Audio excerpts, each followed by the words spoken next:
Okay then, hi everyone. Like I said in a previous video, I'm going to start doing some videos on Necrons.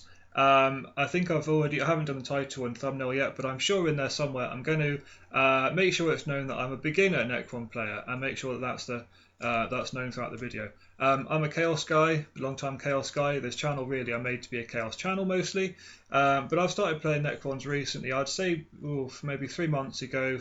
3 or 4 months ago I started playing them. Have been following them since 8th. I've been following since 9th. I have been following other people's channels, keeping up on them, and I've had the codex for a while. But I'm a beginner Necron player really. I've done 2 games using them, and I've played against them once recently, just a couple of days ago.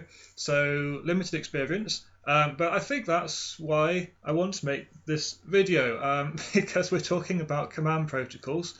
And as a beginner Necron player, who's only started playing a few months ago and has only used them twice and then played against them once, I hate them. They suck. They're awful. And I think that I'm sure that any number of people have already given their expert opinions on these things. Mine is nowhere near an expert opinion. But I do have a lot to say about them, even given that I've only really used them, used them twice and seen them once in action. Because, woof, I mean, this just... Now, I thought they were pretty poor at the time of release in 9th edition. This codex came out alongside the Space Marines codex, and even compared to Tactical Doctrines, they're pretty lame, pretty rubbish compared to Tactical Doctrines. They're basically like if you took Tactical Doctrines, but there was 6 instead of 3. You couldn't use one more than once. You had to choose them randomly before the beginning of the game. You only got access to them if you had a certain type of character in your army, and for Necron's Noble. And even then, you only benefited from tactical doctrines if you were within 6 inches of a character. They're that watered down, that terrible, and basically, I mean, I don't want to say worthless, but really crap in comparison anyway. That's essentially if you compare them to Tactical Doctrines. Now, at the time, I didn't mind too much because I figured, Space Marines are Space Marines, right? They're too good anyway. They always get nasty stuff regardless, and nobody else really had codexes yet. But as 9th went on, and other people got their codexes, from Death Guard to Admech to Dark Eldar, Orcs and so on, it became pretty clear that this was not the standard. Actually, everybody else had quite good stuff. Death Guard had -1 toughness, army-wide, all that sort of thing. A lot of other armies had really crazy things. And when you look at something like the Canticles for the Admech Canticles, are what Necrons wish they had. They're what Necron dream about. If you were to compare something like command protocols to Admech Canticles, it's disgusting. It's shameful. It's really sad, and I'm not going to be talking about the Necrons, individually. I'm sure we all know what they do. This isn't like a rules review where I'm going to talk through each individual one. I'll give some quick thoughts on each one, though, in terms of their implementation. But really, I'm just going to be complaining about them because, I mean, I've had enough of them already. I stopped caring about them in my first game. Now, maybe there were experienced Necron players out there who are experts and they think, nope, that you're an idiot, you're a stupid idiot. They're great. I utilise them in every game. I've won games with them. They're amazing. They're such a strong element of the army. And I'm a pro Necron player and you're a dumbass. That's fine and good for you. But I really don't see it. I've only, I had enough of them. I'd given up on them on my first game because I just decided that, they just weren't doing anything for me that was useful. And my second game didn't change my mind, and then the game I played against my friend a few days ago it definitely did not change my mind. It didn't work any better for them either. We'll just talk about them briefly. You've got the Eternal Guardian. This one I think is one of the better ones. I tend to take this on the first turn. It's, the benefit of cover if you don't move.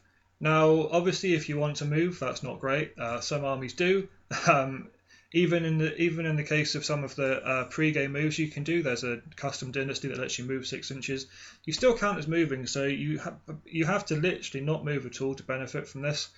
For some people, it might be okay. I didn't move. I played, I think it's Nihilak, the sort of shooty, aggressively territorial ones, because I think it's an okay one to stack with the innate abilities that either Nihilak or the custom dynasties have, where you ignore -1 AP if you don't move and you're within your own deployment zone. If you have both of them stacked together, so you get essentially +1 armor from light cover and ignore -1 AP from those from those, then that's actually quite a good little thing, and I definitely saved a few Necron warriors and things in my games. But even then, it's no good for you if you want to move, try to zoom out, cover some board space, which you probably do because there's objectives on the board, and most likely you want to move turn 1, so maybe it's not good for turn 1, maybe it's good for turn 2. Maybe, if you've moved out to get some objectives and now you're going to stand on the objectives and not move from there, maybe turn 2 would be a good choice. It's okay, but it's awkward. It's awkward to know where to go. Protocol of the Sudden Storm, you've got +1 movement, or if it's performing an action, you can make ranged attacks still. Now that sounded good to me when I first heard about it, because I thought, that's being able to shoot while doing an action. It's pretty rare and it's really good, but being able to do it only once a game is no good. If you could just choose this command protocol and it just happened, for the game or for multiple turns at least, then that'd be an okay one to have running through your army. That protocol just set on your army. But seeing as it's a once-off thing, it's not really going to do any work for you because there aren't many actions in the game that you're only going to want to do once. So I guess you could, if you were planning to do the same action multiple turns, you could sort of save this for when you really need it. But that's kind of the problem. If you had this in your toolkit, and you could just pop this out when you needed it because there were some enemies within range, you're going to get charged or whatever it might be, you really need to shoot that unit on the objective that you're doing the action with that turn, then you could pop this out. But because you've got to declare it before game, you've got no way of actually preparing to use this. You just have to kind of hope for the best. I did use it in my game because I was playing Nihilak, and they have stratagems for being able to shoot while holding objective. So basically I used it to just save me a CP for that turn. I didn't have to pay the CP that turn to use the stratagem for the action. So, it saved 1 CP, but it's not great. And ultimately +1 movement. You can get +1 movement from your characters already. So, +2 movement essentially on some units, and it's not bad, but I don't think it's great. Vengeful Stars. Now this is where we start to get into it. Basically those two that I just covered, I thought were useful, and then we really get into these next two that they're just irrelevant. They don't matter at all. You've got the ranged one, Vengeful Stars. You get extra -1 AP on 6s to wound in the shooting phase, or if the enemy is within half range, you can ignore cover. That's quite petty, really, ignoring cover, especially at half range specifically. If it was like a full range thing, maybe. But this extra AP on 6s to wound. I mean, it's so petty. You're going to forget about it for a start. It's so petty that what effect does that really have in the game? If it was like, for 1 turn only, you get +1 AP on your guns. Okay. That'd be not bad. I don't think it'd break the game suddenly, and it'd be quite nasty. I mean, Space Marines get that basically with their tactical doctrines, army-wide AP -1 bolters or AP -2 bolters on their Primaris. So why just AP -1 on 6s for a turn? It's just so petty. It's not going to do anything. My friend used it against me, and I had 4+ and vulnerable saves pretty much across the board, so it didn't matter because the AP -1 putting a 3+ armor save down to 4+ and vulnerable save, that was already fine. So the 6s had no effect there. So this is a really weak one. You've got Hungry Void, which is the same thing but reversed basically. So it happens in combat instead. Melee rolls to wound of 6, get an armor penetration of -1 extra. Or you can get +1 strength on the turn that you charge or get charged or heroically intervene. Now I think that the armor save being minused by an additional 1 on a 6 is just petty. It's worthless. Most of the stuff that Necrons have to fight with in close combat is really high AP anyway, because it just that's just their technology. AP -3 or 4 on most things you're going to have in combat, apart from maybe flayed ones. So that's not great. But actually +1 strength is good, especially if you're running a Novok army or something like that. Whether you're making warrior strength 5 or you're maybe making other units that are normally strength 7 up to strength 8 with their war sides and stuff, it's actually pretty good. +1 strength on turn you charge. It is actually good. Trouble is, you got to pre-declare this before the game. You've got no idea what turn you're going to be in close combat. I did run a Novok army on my second game. I tried to play it out in my head, what turn I was likely to be in combat. I was wrong. It was wasted. I forget whether I declared this a turn early or a turn too late, but I was wrong. It was hard to decide what was going to really happen in the game before it happened, and so it just got wasted. And that's the problem with having to declare these things before the battle. And you've got the Undying Legions, an extra living metal wound if you've got stuff wounded. or, or maybe the most petty rule in the game. This is maybe the most petty worthless rule in the game. You can re-roll one reanimation protocol dice. So if you're re-rolling a handful of 20 reanimation protocol dice, you can re-roll one of them. So brilliant. That's gonna save the game for you, isn't it? Living metal is okay, getting an extra living metal win back, everything getting an extra win back, but that's, you have to try to do, you have to have this go off in a phase where something is wounded but not dead. Most likely it'll be dead, because I think people to this day still try to focus fire down Necron stuff because they know it heals.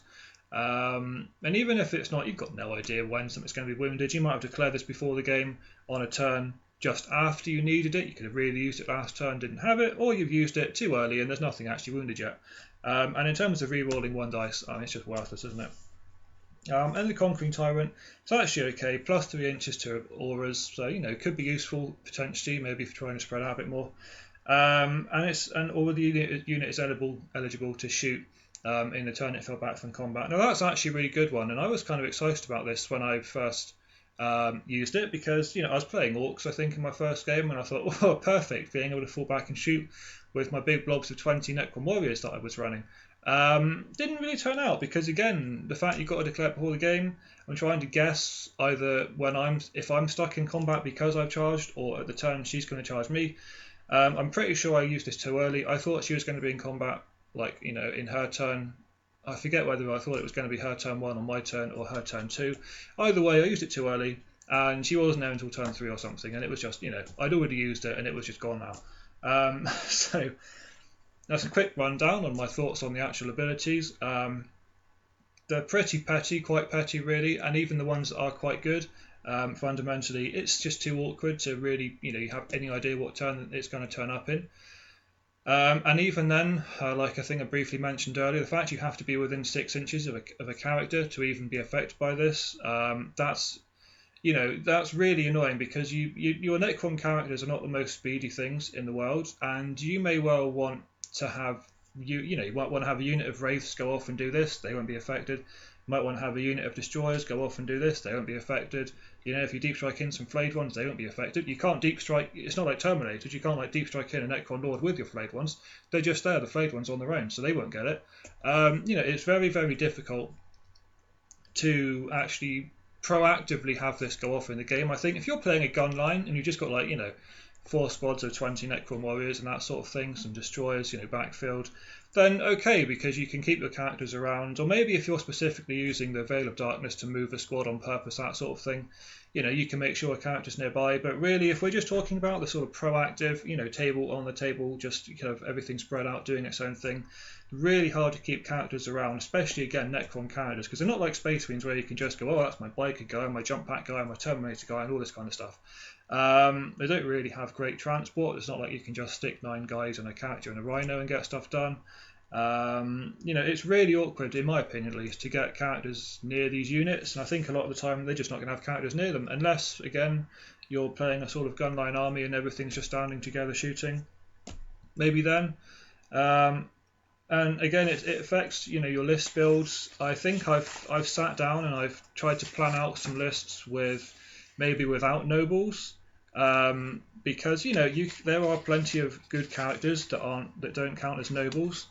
For example, a Destroyer Lord. I've tried to take, I think, lists with a Destroyer Lord and a Royal Warden and maybe a Crypt deck, that sort of thing. Destroyer Lord, Royal Warden, Crypt deck.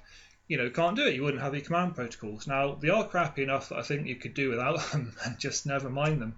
But it still sucks to lose, either whether you look at it as either free rules or rules that are already baked into points that you might be paying, per unit. It's a shame to lose them. It's a shame to not have them. So, you don't really want to miss out on them. But it's just a pain that it affects the way that you build an army. You have to take a Lord or an Overlord, or you lose out on them. And even then, you have to have characters around all the time. In fairness, Destroyers, you could have a Destroyer Lord flying around with them. That wouldn't be too bad, but it's definitely still annoying to do. They're so petty. There's so many restrictions on them. The games I was playing, I'd had my cards and I'd decided pre-game, what I was going to put them on. And from turn one, I lift up the first card and I go, well, this was the wrong decision, so that card's useless. And then because I've set the cards, I now know that the whole order is off, because I set the first card. I know what the order is. If the first card was the wrong order, then every card is the wrong bloody order from then on. So I may as well just throw them all away, turn one, because I fucked up the order, and now they're all just wrong.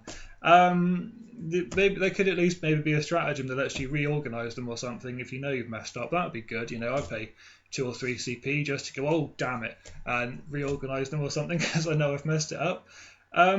And even without that, on the second game I played, I think I messed up the ordering in both of them. But even so, still in both games I got to a point where I'd used maybe Eternal Guardian, and I'd used Southern Storm, and I'd done what I wanted to do, and I'm now going, oh, what should I do? Oh, AP -1 on 6s to wound, AP -1 on 6s to wound, +1 living metal, maybe. It doesn't matter. It's worthless, irrelevant buffs that basically do nothing. Nobody cares. They're just so petty. I just found myself not. My friends were like, oh, Zeke, you've got to set your command protocol. I go, I don't care about my command protocol. It's worthless anyway. I don't. I'm just gonna bloody move on and play the game without them. They're that crap. So. This is the thoughts of a beginner Necron player, beginner Necron player. If you agree with me, agree with me in the comments. If you completely disagree with me, you think I'm just a jackass who can't play Necrons, then please tell me. If you dislike the video, if you want to, but please tell me in the comments what I'm doing wrong, why these are good, why you think these are good. And how you use them and the way that you like to use them. Please do, because I plan to keep playing Necrons for a while, and it would be a shame if I just never get any benefit really out of these. So if you've got any expert knowledge, then please leave it down below in the comment, and I will read it. I don't think I've got much more to complain about right now than this, apart from, although if you are using your command protocols, then I think my favourite relic so far in this book is the Sovereign Coronal. Nope, that's something else. It's the Warlord trait, isn't it? It's the Warlord trait. It lets you, it's the Triarch's Will. If your Warlord has this Warlord trait, then when assigning command protocols for the battle, you can select 4 command protocols instead of 5, and then one of those can be assigned to 2 battle rounds instead of 1. So that one's actually pretty much my favourite Warlord trait in this book at the minute, because I really feel like it's the first step. The first step on the road towards being able to really plan these out with your list building and decide, okay, well, I know I can use one of them twice, and I can decide where I use it twice, so I can actually kind of build around it, and I can actually maybe think I'm going to get my cover save for 2 turns, or I'm going to be able to use my action for 2 turns, or get +1 strength on the charge for 2 turns, that sort of thing. That is useful, but I honestly I think that just to check, they need to just say that you can just have this as a deck. You can just have this as a deck, and you can just decide which turn which one you want. That's the minimum. That's the bare minimum. Now I'd like to see better ones, but we're not going to get rewritten better ones until the new codex, so whenever that might be now. I think the least they can do until rewriting them and giving us abilities that are actually useful is just at least letting people, just in an FAQ, one line in an FAQ, all it would take is, it should have done it with the balance thing, should have done it with the balance sheet. Just let people choose when to use these things, don't make it a pre-game thing. And you know what else I do? I take away this stupid nonsense about having to be within 6 inches of a character too, because that's just awful. It's so many restrictions on something that's also terrible. It's just crazy to me what they were thinking with this. But that's my opinions as a beginner Necron player. I hope this video was okay for you. If it wasn't, dislike it. But hopefully I'll see you in some more Necron videos, because I will keep doing some Necron videos. Like I said, I can't speak on them with as much authority as I can as a Chaos player, but I'll still go through them. I'm enjoying the army, at least. That's what I can say for the Necrons. I'm enjoying the army. My friend didn't when I destroyed her with 3 defilers, but well, I might get to that list in a Chaos video actually. So for now, goodbye, and hopefully I will see you in another Necron video.